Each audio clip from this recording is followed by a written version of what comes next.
Hello YouTube viewers, welcome to my channel Science to Technology. In today's show, Future Friday, we're gonna talk about a popular topic, India's hydrogen train stupidity or the brain damage, 2026 version. So let's dive deep into it. So why hydrogen has this ability to create a magical brain damage every time, even though it's ancient technology? I'll explain why I call it ancient technology. Is that it on paper, if you do not know science, on paper, it's a magical fuel. It has everything you and I want. Basically, you can make it. You do not have to fight Gulf countries to get oil. You can make it. That's the great part. You can burn it, meaning you can put it in an engine. You do not have to change anything. Or if you want to, you can convert it, meaning you take the fuel and directly make electricity out of it, solid state.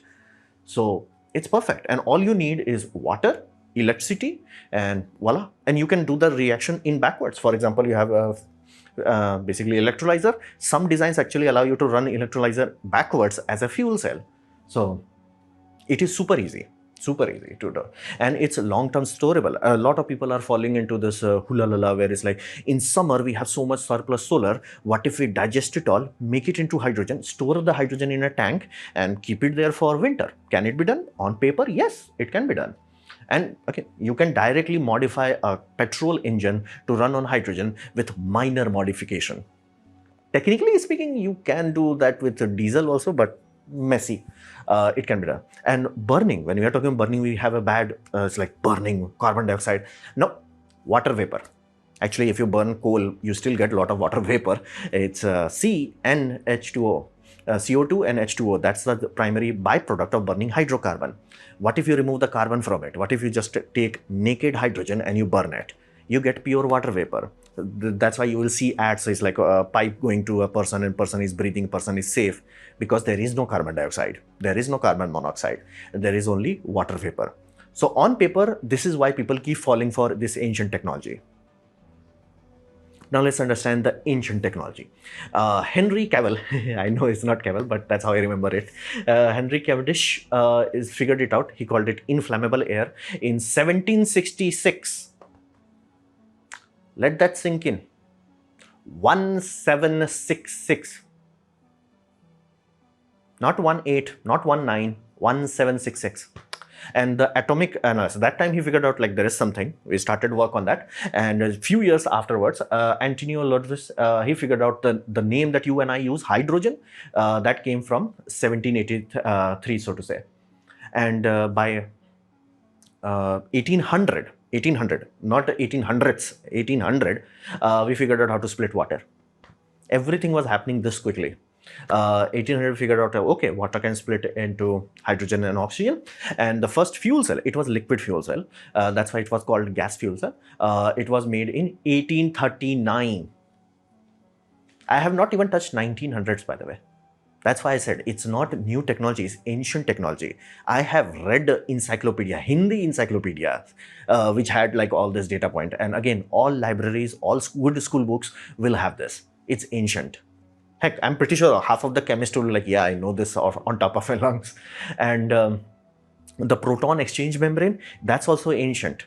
Like that is like 1950s, ancient. So everybody thought this technology will become future in 70s. Why? Well, that time NASA moon mission was the biggest flagship system. At that point in time, battery technology was not good enough. Be mindful, we had basically fuel cell before we had lead acid battery. Let that sink in calmly. We had lead acid battery after we invented hydrogen fuel cell. Let that sink in.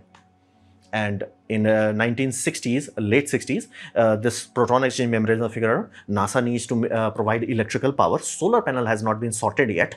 So at that point in time, this was the only solution. This is from command module, service module from Apollo. Saturn V rocket had a silver module. Service module had this two of these puppies. Fuel cell. It was like, if I'm not mistaken, 2 kilowatt kind of power rating. So everybody, and what happened in 70s? Oil shock. Oil embargo era. So everybody was looking for alternatives. So people genuinely thought hydrogen will be our savior, a future hula la, where it's like all problems are gone, no more pollution, no more emissions, we don't have to worry about it, we don't have to go to fight wars for it. So this is history. That's why I keep saying it's ancient technology. We've been there, done that. Everything you can think of, it has been done. You're like, okay, but what if we have modern, membrane technology? Thermodynamics will not change. at best you can do compared to this right now is make it cheaper or longer lasting. These two things you can do. Now you may have like little bit, like, you know, little bit efficiency, but not that much. And again, NASA had enough budget to use pure platinum. So this is historic aspect of it. That's why I keep saying hydrogen is ancient. We forgot that we had it. So let's do a reality check. Now here's the, do humanity should invest money into converting renewable energy plus water plus electricity into hydrogen? Absolutely. Why? Because it is a necessary feedstock of many industries, as in ammonia production needs hydrogen. Petroleum refinery, which is ironic, but it does need hydrogen, lots of it.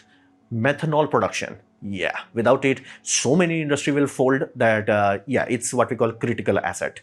Steel making, and I'm reasonably sure I do not have to explain why steel is important. And if you're like, okay, why in steel? We use what we call direct reduction iron. That method requires hydrogen, bonkers amount of it. So how much hydrogen in this field alone we are consuming? 98% of planet's hydrogen production is consumed by these puppies. Little bit, plus and minus 1 or 2%, but that's it.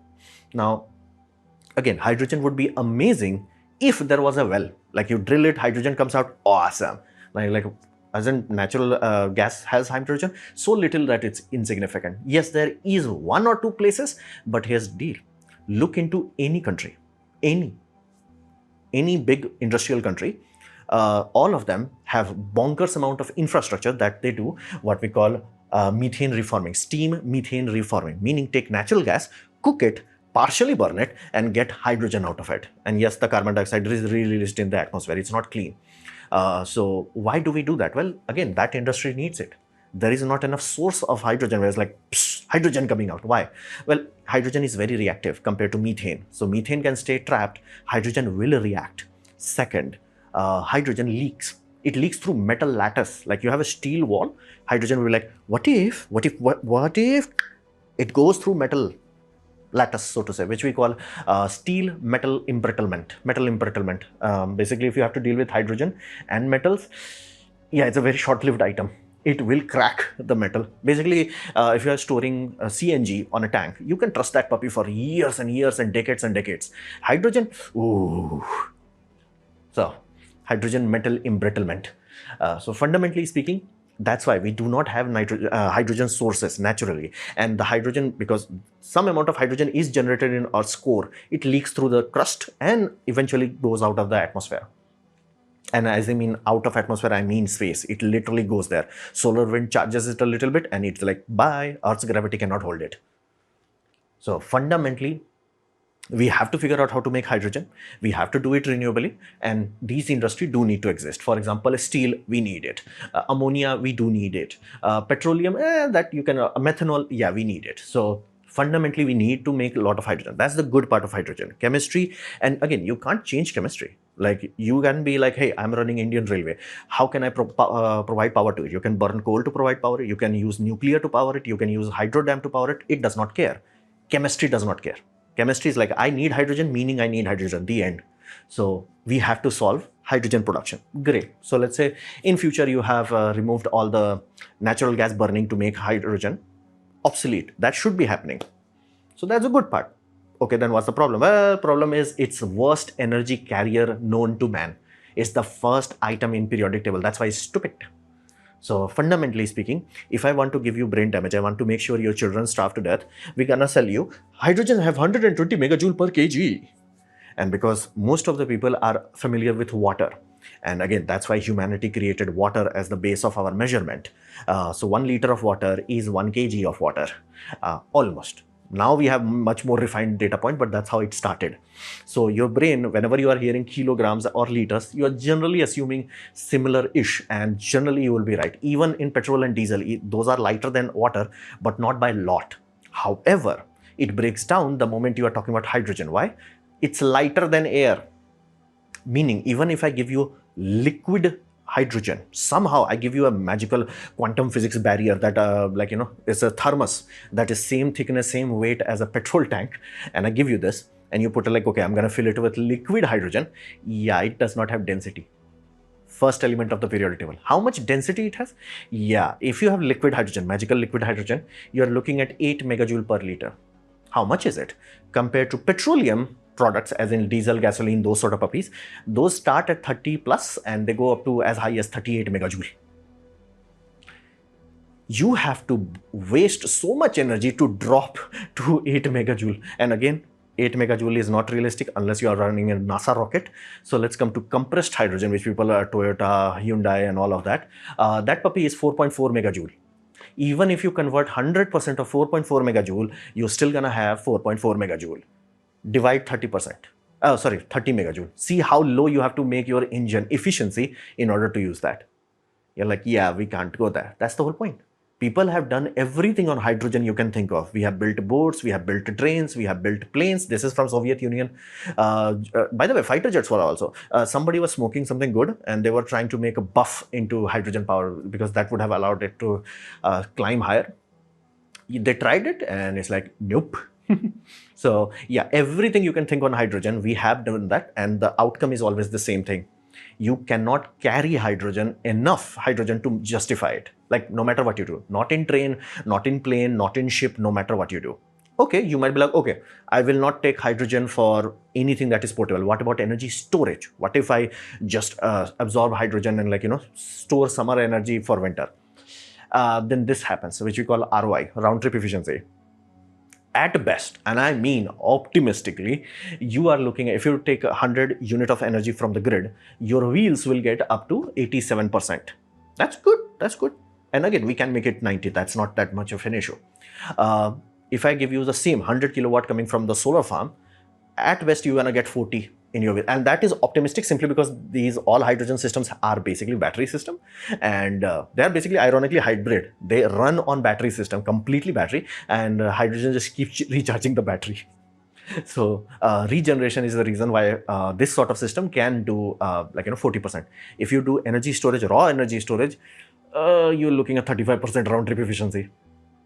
So you will waste so much that it might not be as desirable. And not to mention, fuel cells does not give you grid inertia. You might be like, okay, why I can burn hydrogen in a jet engine. We have a lot of gas plant and they can run on it. Yeah, every metal company that is making the turbine blades, they will shoot you. Because again, hydrogen metal embrittlement, yeah, the turbines keep spinning, they will go psh, like glass. It's not sustainable. Again, you can do that for short term, and again, some companies do use hydrogen to start it or something like that, but it's not long term stable. So that's the reality of it. We've done everything on hydrogen. Outcome is always some. If you have to carry it, it's not useful. If you have to use it for energy storage, it wastes so much that it's not that profitable. Unless you like go la la la la, I do this and all that. Is like, it's just not worth it. Been there, done that. Ancient technology. This was done by Soviet Union, by the way. That's the funny part. That does not even exist anymore. So what about this Indian brain damage, the Indian train?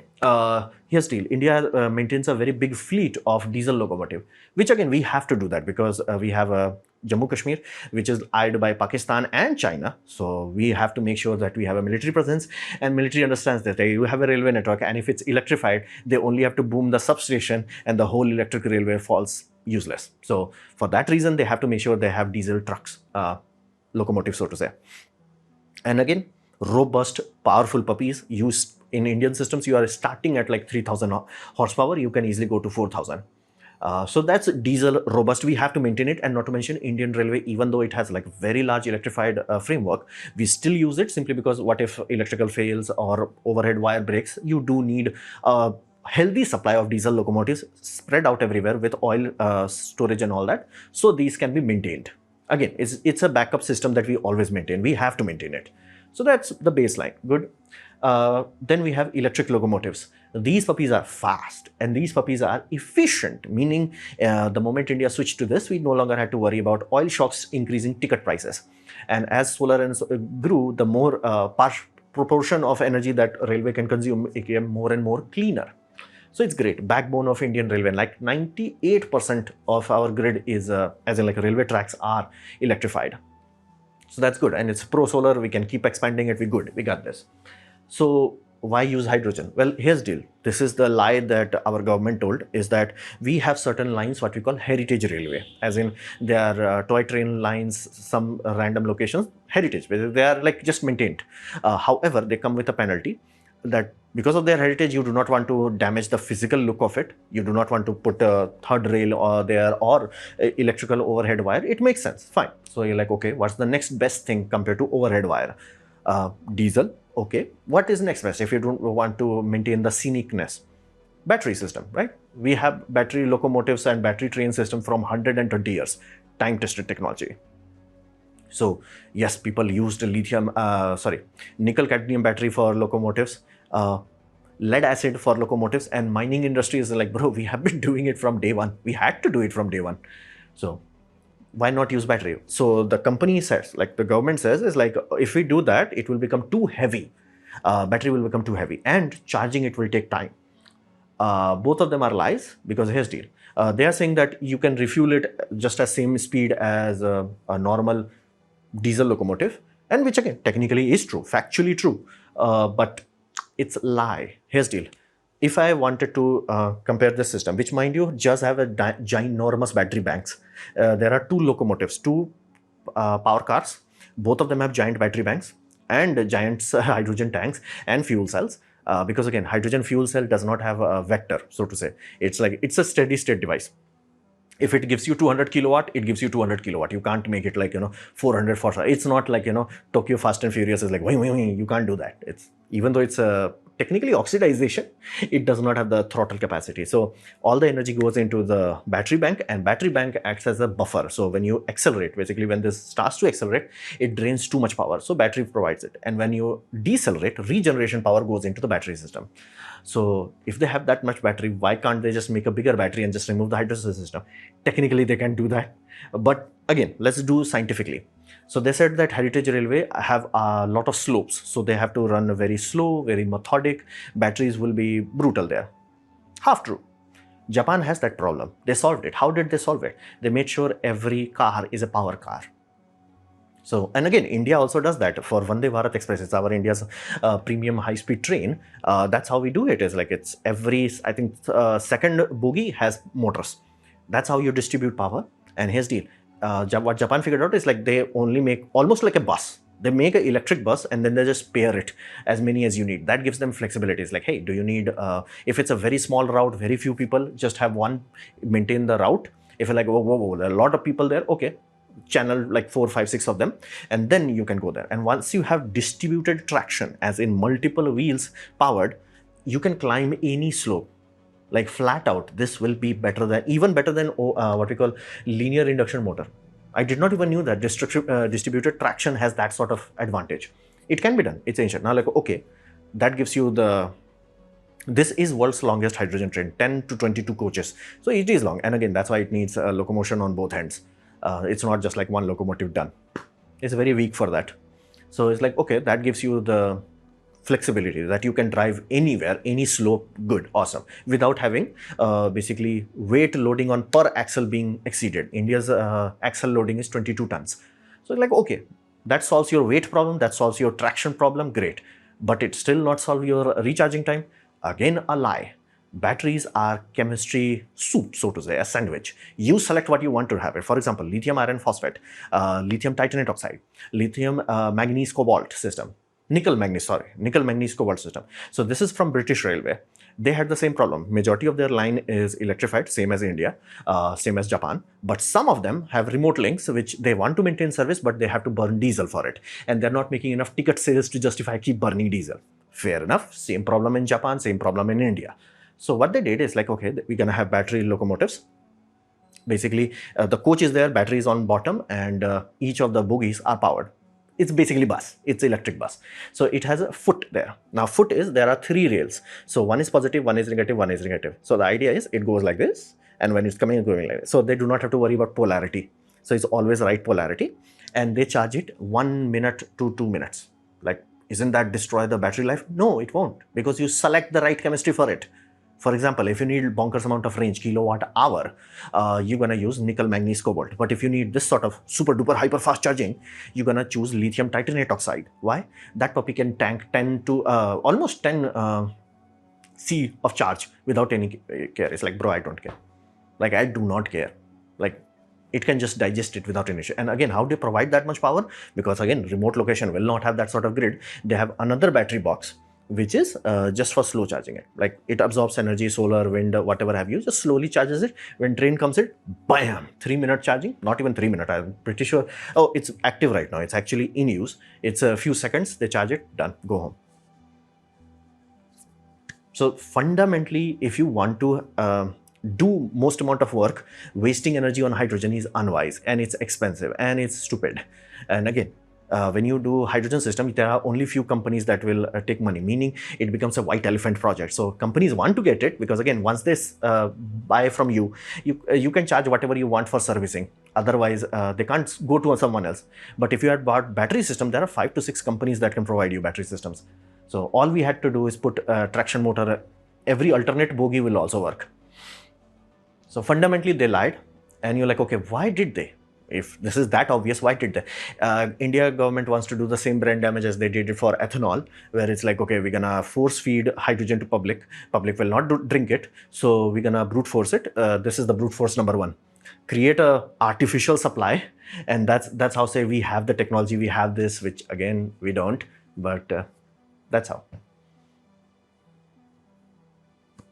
So what can we expect in the future? Well, here's the deal. Indians don't deserve to be impoverished or be in poverty. However, we are working goddamn hard to become poor. Because again, all of these projects of this magnitude, where crores are like, we talk in crore, we have different number system. So that crores is huge. Like we are burning billions of dollars, which we do not have. We do not sell oil where we have infinite money. We cannot afford to burn. If Saudi Arabia burns billions of dollars on basically Hyperloop brain damage, nobody cares. It's a minor inconvenience for them. If India burns crores and crores or millions of dollars, it's a serious damage into state government budget because we do not sell oil. So if Indians keep supporting this sort of system, it will translate to us being more poor. Our rupee dropping again. When I was in school, rupee was 40 rupees per dollar. Basically, you had to have 40 rupees to get $1. Now it's 98. Maybe almost touched 100 at this point in time. So this is bad. And why this keep happening? Well, again, a lot of Indians have switched this thing. I have noticed this. It's like they are worshipping government rather than God. Like, this government did it, that means it's always good. It's like, when the heck this happened? Like, how the heck humanity forgot that governments are always corrupt? Does not matter which country. It's just less corrupt or more corrupt. There is no scenario where you have like, oh, government that has no corruption or just incompetency. So this blind worship, again, whenever it happens in a civilization, look into any religion, be it Christianity, be it Hinduism, be it Buddhism, or be it basically Islam, you will always find all of them have clear warning, thou shall not do false idols. If you do false idols, you die. We learnt it the hard way. People are doing it. And that's the scary part to me. Again, they have no idea about anything, but they are fighting with so much fervor. It's like, yeah, hydrogen. And that's one group of people. What about the second group of people? Now, this is the tragic part. Intellectual laziness is the currency now. It's like, I do not want to think about it. It's like, we have the science. Again, Indians go to school. I can guarantee you. We know. Again, I am very illiterate, like in Indian standards. But we have schools, we have colleges, we have universities. And they are choosing, again, we were taught this rigorous scientific discipline, rigorous one. Like you thought about it. Again, same way I'm telling you, read old encyclopedia. It should be a common thing. Mathematics, again, the megajoule, that's why I'm asking you. Convert 4.4 megajoule. What percentage your petrol system has to be in order to match that? You will understand that why you can't replace any fuel system with hydrogen systems. And again, the fact that we are selling 1840s tech as like futuristic tech, like this happened, Apollo 13 happened. Hydrogen fuel cell. And this is another reason why there is no fuel cell in Orion compared to Apollo. We learned it the hard way. And again, this is like Germany has a hydrogen train. No, they don't. They started in 2022 or 2020 and they turned it off in 2024. That part I know. 2024, they're like, yeah, this is burning so much money. Again, if you waste energy, you burn the money. So they burnt it. They're like, yeah, this was burning so much money, it would have been cheaper to just electrify the railway. It's like, we know that. Now they are switching to basically diesel and soon they will switch to battery. I'm like, Japan knows that. UK knows that. Like, shame on you, man. UK knows that. This is India's plant we have for hydrogen generation. Oh, by the way, when I say that you can't carry hydrogen, here's the deal. India spent so much money and blah, blah, blah, world's longest hydrogen train, flexing and all that. The tanks are so small, they can't do the shunting on its own. It can't go here. That's why you will find a lot of footage of a normal locomotive, diesel locomotive or electrical locomotive pulling it. It's like, why? Is it broke? No. It has to be done because they don't have enough hydrogen capacity. As in it's just not big enough. Again, that's what happens when you have 4 megajoules and assuming 100% conversion efficiency. So that's just tragic. Again, why does China does that? No, China makes it, tests the technology and sells to some idiot in Africa. I'm not even joking, that actually happened. Like, you buy this white elephant, you burn your money, we'll get exclusive contract, you can't switch anymore, you build the infrastructure, it's a forever money cash cow, and we become rich, you starve to death, everybody wins. Same thing here. Again, I'm understanding why Armstrong has such a good partnership with India. They tried to exploit German people.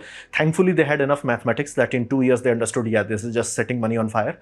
And they're like, okay, shut it down. Now they're like, okay, let's sell it to India. Oh, by the way, James Bond, Tomorrow Never Dies or something like that.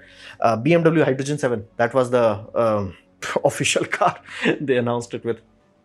Hydrogen. Every company had made hydrogen cars. BMW, Audi, Rolls-Royce, pretty sure every Tom, Dick and Harry. And everybody forgot that we did it. It does not work. Like, law of physics cannot be changed. And this is the core essence. People are confusing physics with technology. Technology changes. Physics does not. Hydrogen is the lightest element. Its density will never change. Now, like, okay, what if I use solid metal halide to store it? It's like, yeah, look at the weight of the solid metal halides. At that point in time, it's like, yeah, to store 10 kg, you have to have 100 kg of powder. What did you save again? So fundamentally, again, everything I'm telling you can check, validate, verify, but people are choosing intellectual laziness. A lot of people are worshipping government rather than gods. So nature is very cruel. Nature is absolute cruelty. So nature will be like, yeah, let's delete this whole lineage. It became too stupid, too dumb, delete. Again, poverty will become so high that we will stop having kids and everybody dies, everybody wins. So this was my presentation on hydrogen brain damage to India. Again, I thought ethanol was bad enough. So I hope you have liked it, learned from it. In that case, please click the like button, share it amongst your friends. That will help me a lot. If you didn't like it, didn't enjoy it, I urge you to press dislike. Press it twice to show me excitement. Please leave a comment because I do try to reply to all of them. Subscribe, press the bell icon if you're free. And as always, thanks for watching.